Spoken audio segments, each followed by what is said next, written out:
I know the horrific secret of why a Doomsday prepper family went missing.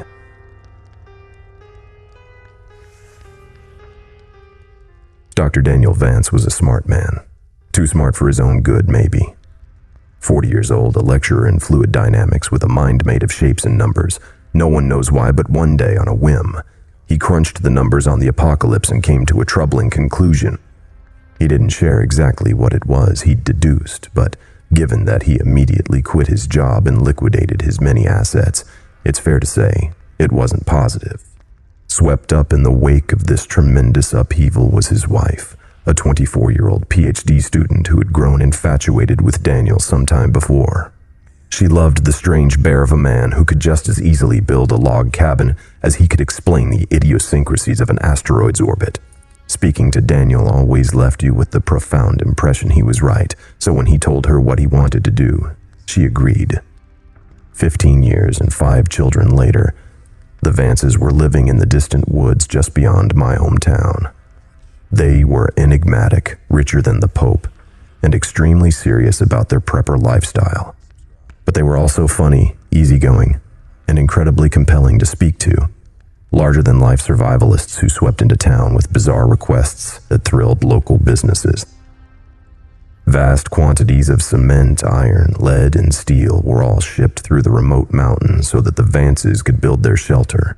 The advanced methods they used to keep it secret were legendary. Daniel had once spent 6 months earning the license necessary to drive HGVs up to his compound so that no one else would lay eyes on it. And on one occasion when a company had refused his request for GPS tracker-free vehicles, he bought them out wholesale so that they had no choice. So when they stopped appearing in town during the pandemic, when requests for food and goods stopped and all contact was dropped, most attributed it to lockdown. They had a bunker and had spent their entire lives training to be self-sufficient in the face of civilization's collapse. Even Alexander, the youngest at just 3, was already collecting firewood as a chore and learning what local plants were edible. Most of us just assumed that if anyone could ride out COVID without breaking a sweat, it would be the Vances. The reality turned out to be something else. When the worst came to light, we discovered that Daniel had used the pandemic as an excuse for a dry run. The family intended to spend 6 months in lockdown and essentially beta test their fallout bunker. 3 months in, and the sheriff received a distress call on the radio. Coordinates were provided by the hushed voice of a sobbing child that most assume was Alexander, even though that's never been proven. The police arrived and found the bunker still sealed. It took hours for emergency responders to cut into the door. All the while efforts were made to contact the family within, but to no avail. Once inside, police were left dumbfounded. There was no one to be rescued, no bodies, no survivors. There was evidence the door's locking mechanism had failed and trapped the Vances inside with no way out. But if so, where had they gone? Beds and cots lay everywhere with moldering yellow sheets, buckets close to hand with stains all around them. Some doors were barred, others smashed to pieces. There was even evidence of makeshift quarantines and, in places, what looked like violence. The police, usually a fantastic source of gossip, were not forthcoming until the town demanded answers and the sheriff was forced to offer only the barest of outlines. An outbreak of a waterborne illness had struck the Vances down not long after they were locked inside and unable to seek help. Rumors of contagion were overstated, fueled by the unrelated rise of COVID. Whatever contaminant had killed the Vances, it was non-organic in nature. No need to panic. The Vances' loved ones had been notified. The bunker was going to be demolished, and we could all put this terrible tragedy behind us. Of course, we still had questions. 1,000 of them. Why hadn't the family called for help? They had radios, computers, smartphones too. They were survivalists, not Amish. And where were they? What had happened to their bodies? Why hadn't they simply left? We shouted these and more at the town meeting, but the police simply refused to comment. For most of us, the excitement lasted another week or two until we realized we weren't getting answers anytime soon. Besides, the pandemic was in full swing and most of us had other things to worry about. The tragic story eventually faded until it was just one of those awful things in the town's history that we didn't talk about. I was as guilty as anyone else of just forgetting about it. I certainly never expected to find the bunker out there in the woods, faded police tape still on the open door that hung wide open with scorch marks around the lock. It stood out in the woods like someone had cut a hole right in the fabric of reality, the darkness so deep and black it almost ached to look at. The sight of it made my heart drop into my stomach. It radiated pain. Does that make sense? I think some part of my lizard brain picked out details that wouldn't become apparent to me until I got closer, like the bloody finger streaks that stained the handle from where someone had scrabbled furiously at the lock without success. And the tiny viewing window had been smashed with a hammer that still lay nearby. I needed only to glimpse it to imagine the family taking turns to stand there and scream into the woods, desperate for rescue. Under any other circumstances, I would have run, but I'd gone there looking for my dog, and my light revealed a few wet paw prints making their way down the dusty concrete tunnel. Half Bernese and half collie, Ripley is the sort of dog who trembles in my arms when a storm buffets the windows and needs his paws held when we brush him. I love him. I do not have much of a family or a wife or even many friends, but I have Ripley, and I could no more have turned around and gone home to an empty apartment where I would have to sob my grief away than I could flap my arms and fly. He was my dog, and I had raised him since he was a puppy, and I wasn't going to leave him out in those woods. I went in after him. I didn't know what to expect, but I knew it wouldn't be good. Whatever the police had found, they'd not only kept most of the morbid details to themselves, they had also lied. The bunker was not demolished or even sealed off. In fact, looking at the occasional blue latex glove tossed aside and the one or two broken police issue flashlights, it seemed like the last people inside had been in a hurry to get out. Given this was where 7 people had presumably died, I assumed it was someone's job to clean it all up. But the corridor looked largely untouched. Just a few meters in, and manic writing started to cover the walls. The desperate scrawls of a lone survivor left there to be rediscovered like cave paintings. Most were deliberations on how to get out. Diagrams, blueprints, equations and formulae, all focused on the door and the circuits responsible for its faulty lock. I instinctively assumed they belonged to Daniel and that he'd been the last to die. What a god-awful fate for a man to outlive his children. And yet it got worse. Slowly, the writing changed from equations and plans to a desperate scrawl, the same few phrases repeated over and over. 5 doors. 5, not 6. 6. Didn't make it. Didn't make it. 6 doors. 6. It seemed like the kind of thing you'd find in an asylum. A psychotic rambling punctuated only by 6 paragraphs right at the end. Each letter was impeccably neat, and each small paragraph was topped with a beautifully drawn Christian cross. Elliot Vance, aged 15, a gifted guitarist. He liked boys even though he thought I did not know. I loved him with everything I had. He would have made a great man. Alicia Vance, aged 14. She liked to paint and to shoot. She had her mother's mean streak. It would have served her well in the future. Elijah Vance, aged 8, the smartest of us all. These were Daniel's memorials to his family, and seeing the words lit up by my torch was a haunting insight into the overwhelming despair he'd endured. He must have realized he wouldn't get the chance to speak at his family's funerals or to write their obituaries. This was his last desperate way of making sure the world might one day know them as he did, as real people.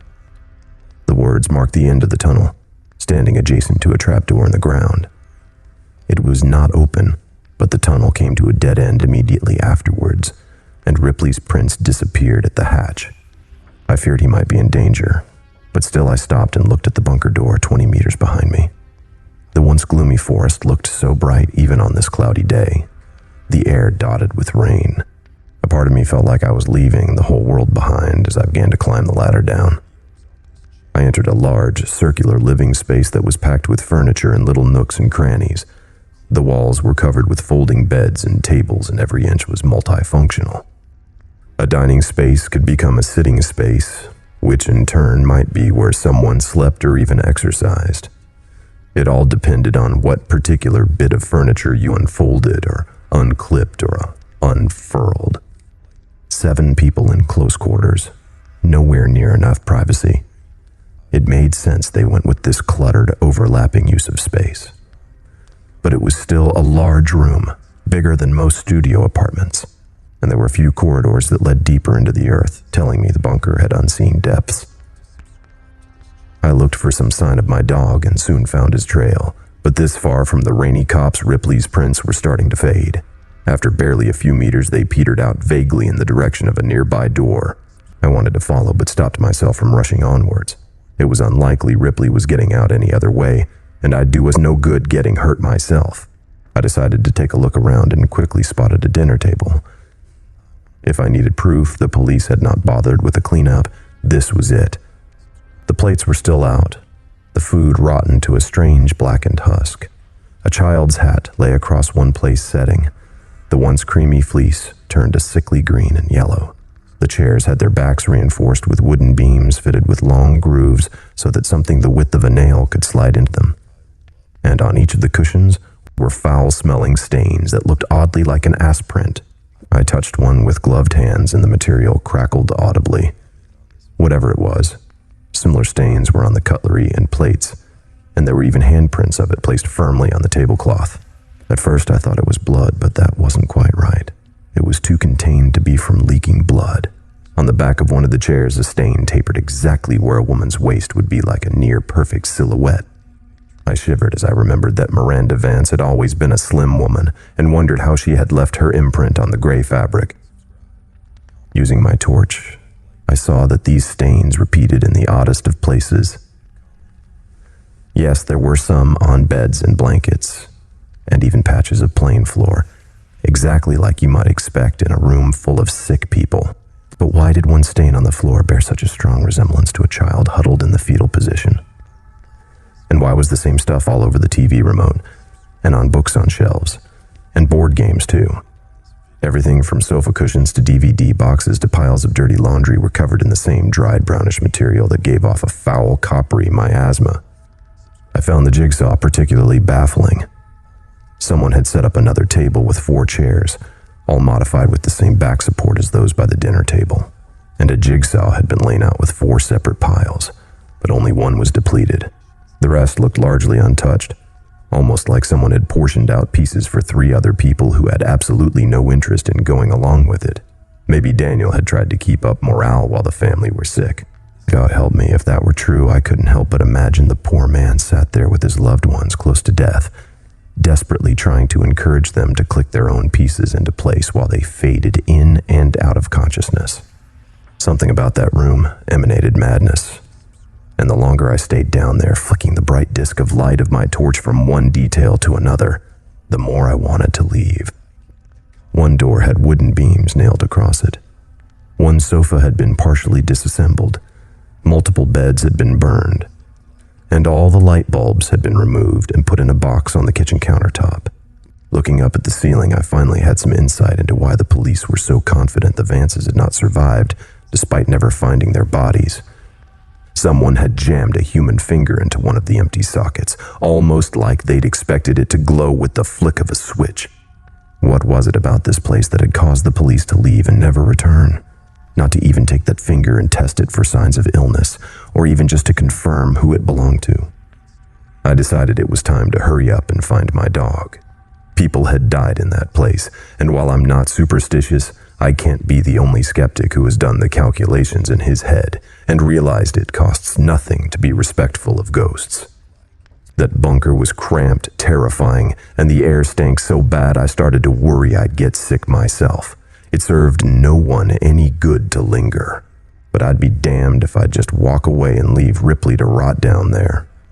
It's not like he could climb a ladder and get out on his own, even if I wasn't entirely sure how he'd gotten down there in the first place. Summoning what little bravery I had left, I called out and broke the silence, something which felt like a terrible taboo in that god-awful place, like screaming in a graveyard. "Ripley!"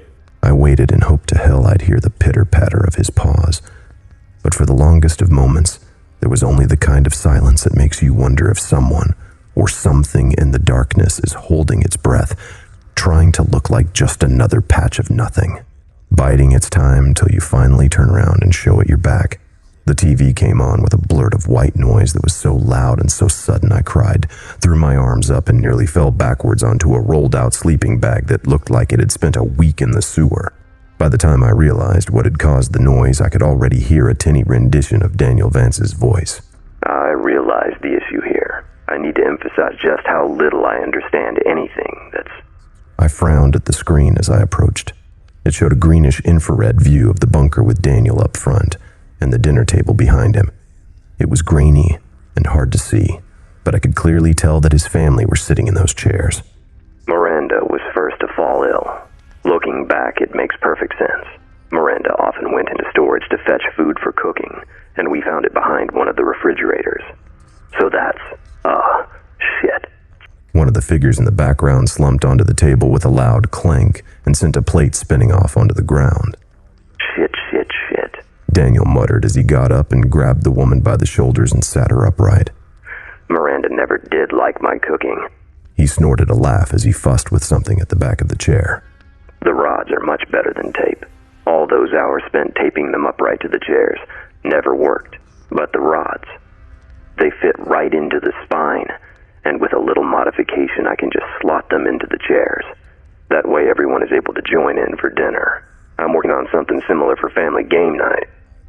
Daniel wandered over to the camera, and with a grin he lifted it from the tripod and scanned the dinner table.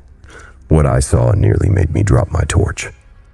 His family were long dead, gaunt faces, missing noses, lips that had receded to reveal awful grins. These were corpses plain as day, even when viewed through such a low-resolution image. The only thing that made them seem remotely alive was the way their eyes still reflected the infrared back so that they glowed in the dark, and yet Daniel seemed oblivious to it all. He tousled Elliot's hair, kissed his wife on the cheek, run a hand across one young girl's shoulder.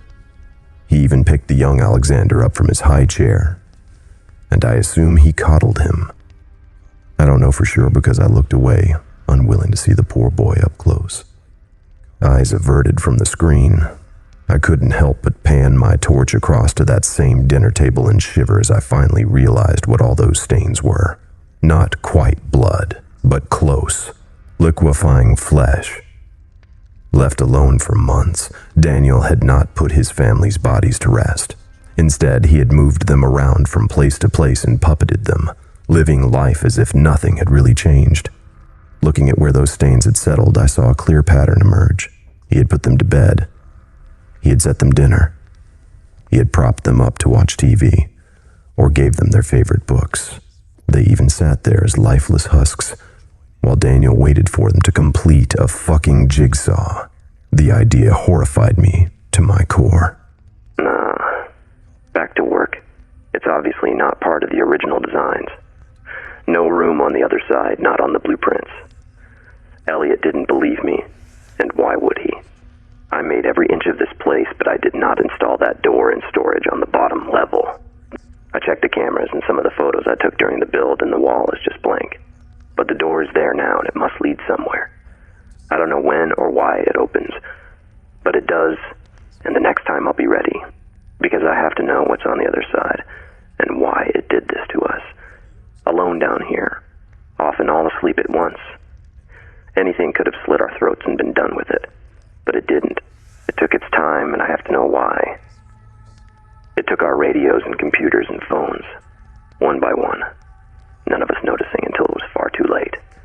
I kept telling the kids they needed to take better care of their things, and even as they complained, I just assumed the phones were lying behind some shelf.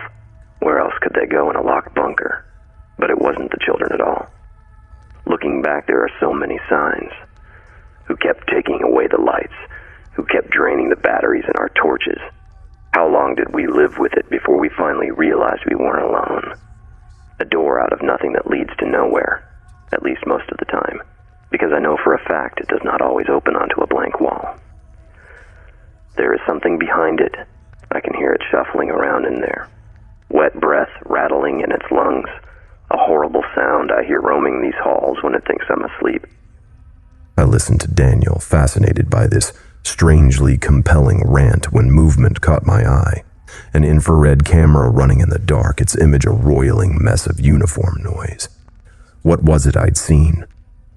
I paused the tape and rewound. Squinting, I saw 2 pinpricks of light in the darkness just over Daniel's shoulder. Slowly, the image resolved itself in my mind. I knew what I was seeing, and it turned my blood to ice. Miranda Vance had turned her head, and her lifeless eyes glowed as she fixed them on the back of Daniel's head. Not even any point leaving at this stage. I'm no doctor, but that door is giving off enough radiation to kill a family of 7, if none of us had touched it.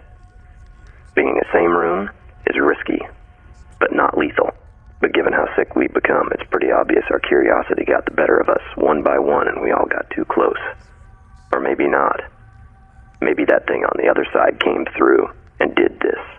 I don't even know. Wait, what was that? Daniel turned and the camera stopped recording. The image it froze on was of a lone man, bright as a star in the camera's lens, facing off against unknowable darkness broken only by 6 pairs of white, glowing eyes. I became painfully aware of my position relative to the table, and I had the painful premonition that if I turned, those chairs would not be empty. I would see the Vances, all of them, Daniel as well, waiting for me. Heads turned. Bodies left to rot for years in the dark. Behind me, something shifted. It breathed, loud, quick. I knew what it was. I knew. It came at me so fast that when I felt something hot and wet touch my hand, I screamed, only for the presence to suddenly recoil. But then, without hesitation, it leapt at me and bore me to the ground. I wept as Ripley licked my face. He was shivering and, worst of all, silent, which was not normal. He was not a quiet dog, not when greeting me and not when excited like he was now. But whatever he'd seen down here, he clung to me and dug his paws into my shoulders like he wanted to be cradled over the shoulder, something he's been too big to do for years.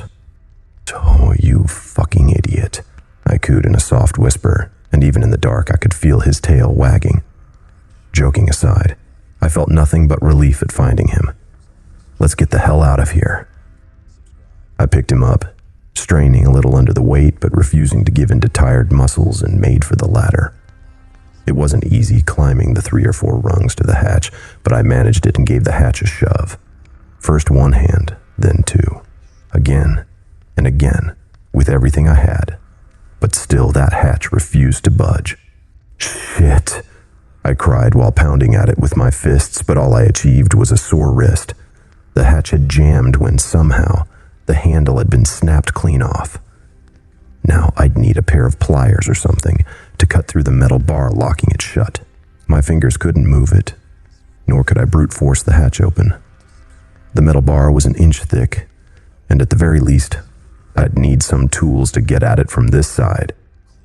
At least it's fixable, I thought as I climbed back down and caught my breath.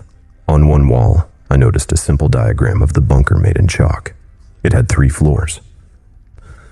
The bottom was storage. Daniel had mentioned that before, and I noticed that he had drawn through it with a large red X, and the top floor was labeled quarters, where I stood now. But the middle floor was labeled workshops, and it was there I realized that I'd find what I needed. There was one door that opened onto a concrete stairwell, and standing at the top, I shone my light down the spiraling guardrails, unsure of what it was I hoped to see. There were only harsh shadows and the sense of something foul rising up on the air, a smell that tickled my throat and burned a little in my lungs. Had the police even gone down this far? Had they seen what I'd seen on that TV and just left? Somehow I thought it was unlikely that had been enough to send the entire sheriff's department running. So was it something else that had done it? Something that had been enough to terrify dozens of armed men. Something that was almost definitely down there. The door. I went down quietly. At first I considered leaving Ripley behind, but after losing him the first time I decided I'd rather risk it just to know that he was right next to me. Besides, he was being quieter than I was, and I didn't feel much like going down the stairs on my own. He accompanied me with only the quiet click-clack of his paws on concrete, a sound I found deeply comforting as I barely managed to keep my torch from shaking in my hand and my breathing steady. Down 1 floor, and I found the workshop exactly as you might expect. A large space filled with generators and fuel and water tanks and boilers and heaters and pretty much anything and everything that you'd need to survive, but which you couldn't put outside due to fallout. Wires, pipes, and tubes ran from one end of the room to the other, and even years later, most of the machinery still hummed in the pitch-black emptiness, an idea I found deeply unsettling.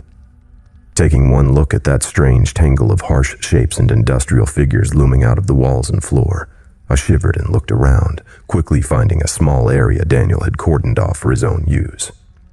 It was about a fifth of the total floor space. There was a large workbench and some seriously high-end machining equipment, all very well used. Lathes, buzzsaws, drills, belt sanders, welding torches, everything a man needed to do it himself. And Daniel had been busy. I'm not sure exactly what it was he'd been working on, but there was an arm on the bench. It sat atop a pile of papers that had slowly turned brown over the years until the whole thing looked like it had been soaked in tobacco spit. On the whiteboard was a faded but still visible diagram of what looked to me like a ball and socket joint. I thought of the tape, of Daniel's little mechanism to keep his family upright, and then looked at the arm and suppressed a momentary gag reflex. I don't know if Dan had been working on posable limbs or just a way to put the decomposing remains back together after they'd started to fall apart, but the size of the arm suggested a preteen child, and he'd left it out on the surface like it was a disassembled clock. It was also missing a finger. Just how fucking crazy was he, I wondered as I pinched my nose with one hand and began overturning boxes looking for a hefty pair of pliers or maybe a hacksaw. Ripley backed away from the noise.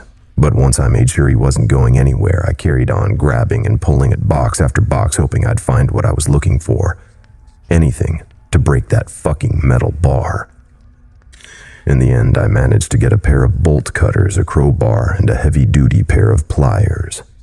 One went in my pocket, one went down the back of my jeans, and the other was clutched in my fist, too large to be tucked away in my clothes. The bolt cutters felt hefty in my hand, which was a bit of comfort, but that feeling didn't last long. Something moved in the darkness, out there in the twisted jungle of shadows cast by all those pipes and wires that ran from one machine to the next. A figure moved, thin but unmistakably human in its outline. I couldn't help but remember what I'd seen on that tape. Surely it couldn't have been real. Maybe Daniel had rigged something up. Some fishing wire and a motor, maybe. The idea that those bodies had been moving on their own. I couldn't be sure of that, could I? It was a frightening idea, one my mind had latched onto out of sheer panic. That was all. And then I saw them. A pair of white pinpricks reflecting back at me from the depths of that cluttered room. Ripley, already behind me, head nuzzled into my leg, pushed even closer against me, and let out a barely audible whine under his breath. The behavior of a dog who was terrified, close to pissing himself with fear. Just a bit of metal, I told myself as the light shook so violently in my hand I struggled to see straight. Just two shiny bits of metal. They blinked and began to come towards me. If I had any doubts left, they were dispersed by the sight of a pale white hand emerging into the light. I ran straight to the stairs and went to climb them, but only 1 or 2 steps in and I saw something gripping the handrail on the top floor. A moldy clump of flesh, only just recognizable as a fist. The flesh withered until the fingers were basically bone. Without meaning to, I brought my light up out of habit and I saw the bloated face of a hairless corpse glaring down at me. I couldn't even tell you if it had been a teenage girl or the 60-year-old Daniel, but either way I instinctively turned and found another body shambling towards me out of the workshop. I was trapped, nowhere to go. By the feel of warm fluid on the back of my leg, I could tell Ripley had finally pissed himself. An adult dog tail between his legs, shivering like a puppy and desperate to be picked up. God, I needed him to just stay together for a little longer. I couldn't take him in my arms, but I couldn't leave him behind either. With nowhere to go, I ran down and entered storage. There was the temptation to stop once I hit the bottom. Down here, the air was thicker and the sounds of my breathing were muted, somehow distant. But I only had to look back up to see 3 pairs of eyes glaring down at me. So without giving any of it much further thought, I barreled down the corridor and stumbled onto a door at random. Opening it, I saw what looked like your standard storage room, only most of the shelves had been overturned and the food left to rot on the floor. 1 or 2 shelving units were still upright, though, and their shelves were covered in tall, opaque boxes that made them a fantastic hiding spot. That, I decided, would have to be where I crouched down and turned off my light. I was already inside when I realized that wasn't all that was in there. The door almost looked normal. I could see why Daniel must have been confused by it, because it looked a little bit like all the other doors down there. But it was different, too. It was too tall and too wide, about 1.5 feet off the ground, and the metal rusted in its entirety like it had aged out of sync with everything else down there. All around the jamb was a profusion of wet, soppy moss like the kind you find hanging off trees in a swamp, and every few seconds the door would leak something strange and oily, like the kind of thing you find in a parking lot on a rainy day. Of course, that wasn't too strange in itself, but the leak was horizontal, defying gravity so that every few seconds a large glob of the stuff would whip across the room and slap into the wall opposite, creating a puddle about the size of a man that defied all reason. Remembering Daniel's words about radiation, I instinctively inched away from this puddle and the door on the opposite wall, backing myself into the darkest, quietest corner I could, while I pulled Ripley behind me and hoped to hell he wouldn't give me away. Once I was in there, I turned off my light and waited. I must have taken longer than I'd thought to hide, because it was barely 2 seconds later when a few figures entered the room. It was pitch black after I'd turned off my torch, but they made enough noise to let me know that at least 2 of them had stumbled in after me. I stayed there, unable to see anything, not sure if they were heading straight for me or just getting ready to leave, forced to hold out and let luck decide my fate. When I finally heard something scrape against the wall barely 2 feet from where I stood, I gave up and switched my light on, desperate to know what was coming for me. The sound had been terribly misleading. Daniel Vance was no more than 6 inches from my face. "Get out," he hissed from a toothless and cracked mouth. A living corpse just like the others. Somehow a flash of intelligence remained in those wide, terrified eyes. And then I heard it. The creaking of a door. And without even thinking, I turned the light and saw it on the wall. I saw it open, and behind the strange steel there was more than just plain old concrete. Much more. I saw a raging gullet of flesh, a ringed tube of pulsing muscle lined with teeth the size of hands, a spiraling descent into madness. Hot, foetid air washed into the room, buffeting me and the rotting corpses, all of us paralyzed by what we were seeing, even if, for most of the figures beside Daniel and myself, they didn't have eyes to see with. "What the fuck?" I muttered, unable to take my eyes from the flesh tube beyond that doorway. "It's coming," Daniel whispered as he grabbed me with one fist and hurled me out of the room. I hit the floor and skidded along a slick fluid left by the Vance's footprints, the smell of which turned my stomach. Perhaps the worst detail was that it was cold. I don't know why. I just expected whatever oozed off them to be feverishly hot, but it wasn't. It soaked my shirt like I'd fallen into a muddy puddle. "It's coming. It's coming." This voice wasn't Daniel's. I couldn't say for sure, but it sounded like a child's whisper. One by one, the bodies shuffled over to the open door and knelt before it. And I don't know why, but I got the impression the others had lost pretty much everything left of their minds. But Daniel remained aware. He looked back at me once more and spoke before he pressed his head to the floor in supplication with the others. "The only thing we did wrong was being here for it to torture. It didn't need a reason, just an opportunity. Leave. It won't let us go. It won't even let us die. And if it catches you, it won't let you go either." His forehead kissed the dirt, and then something reached through the door and gripped his head in its palm the way you or I might pick up an apple. In full panic, I ran over and grabbed my dog, and the bolt cutters and I ran like my legs were pistons, machines whose signals of exhaustion and fatigue could not slow me down or cause me to fall. I had to move. I had to leave.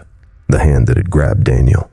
The sight of it flushed my mind clean like some kind of enema.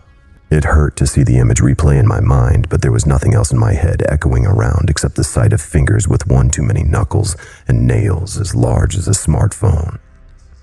I reached the top floor and nearly collapsed from breathlessness, but I wouldn't let myself stay down for long. I crawled over to the ladder and climbed up and immediately went to work trying to cut the metal lock.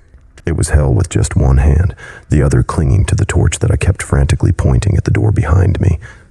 And it wasn't long before I fumbled one too many times and dropped my only source of light. No, I mewed, but there was no time to look for it. I had to get out, and I had to get out fast. I couldn't see, but I was sure I could hear something climbing up those stairs, not the steady thump-thump of human feet. No, this was different. This was a rapid pitter-patter of a spider, maybe. Something with hundreds of feet or hands, or God knows what, skittering along the floor and walls and ceiling, pulling itself along with a body whose mere shape would offend God. Using all my strength, I leaned hard on the bolt cutters and, at last, the bolt gave. I threw the hatch open and got just enough ambient light to see Ripley hovering at the bottom of the ladder, growling ineffectually at the doorway. I crouched down, scooped him up, and fled up the ladder so quickly that my muscles turned to jelly at the top and I fell over onto hands and knees. But still, I was out. The long corridor covered in writing was ahead of me, and at the very end a doorway capped now by the tired blue light of a full moon. Ripley needed no encouragement. He whipped down the corridor with canine speed, and I followed at a broken and stumbling crawl, eventually shouldering past the open door and collapsing onto the forest floor. For a few seconds, I drifted in and out of consciousness, but when I looked up and saw the canopy overhead moving, the branches backlit by a full moon, I snapped awake and glared down at something gripping my ankle. The hand had reached out of the dark and seized me and was slowly dragging me back into the earth below. Whatever it was, most of its body lurked out of sight in the shadows behind the doorway, but the hand that crushed my leg was the size of my torso with an arm that looked like it belonged to a mole rat. I struck it with my own fist. I dug my nails in. I cried and kicked and screamed, but nothing could stop it. From behind the door, something like a face grinned and leered at me with joy. It was taking its time, sure enough, pulling me in so slowly that it gave my mind all the time in the world to appreciate the nightmare that awaited me.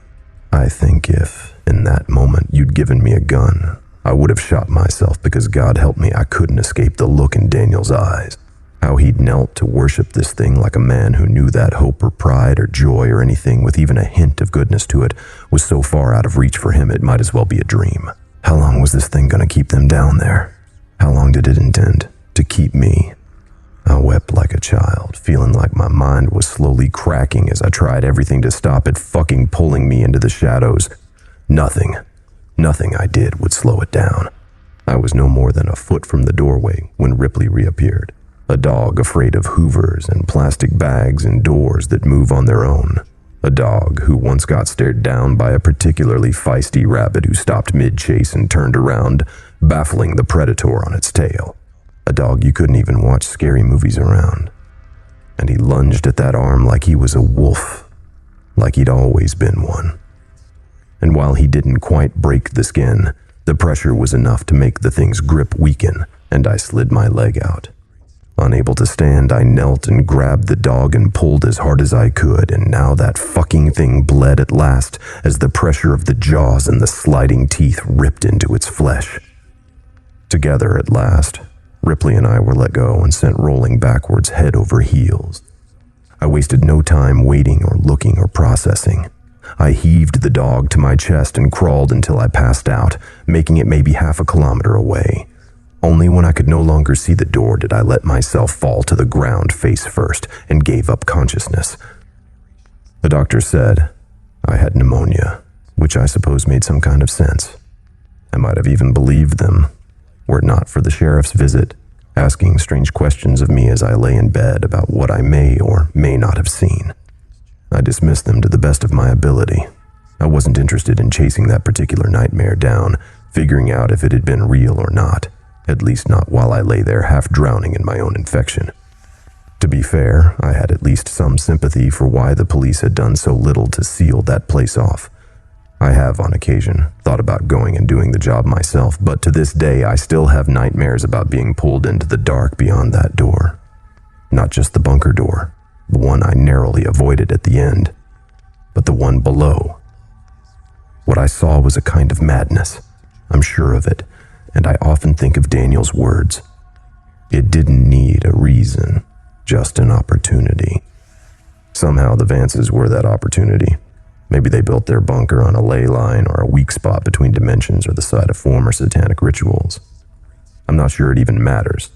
They went into the dark thinking it'd be a safe place to wait out the world's troubles, but something had been down there waiting for them, waiting for a chance to get at a family of 7 people, to lock them in and deprive them of escape and slowly take from them everything it could. I've moved since then. Couldn't help it. It wasn't just the memories, you see. It was the short-wave radio I kept in my basement. Something my father passed on to me when I was just a boy. God, I'd forgotten about it. At least until I woke up one day to the sound of it blaring white noise down in the dark. And buried in that sound was the faint whispering of a man, his voice barely recognizable, but unmistakably his. Let them go. Let them go. Let them go. Let them go. Let them go. Let them go.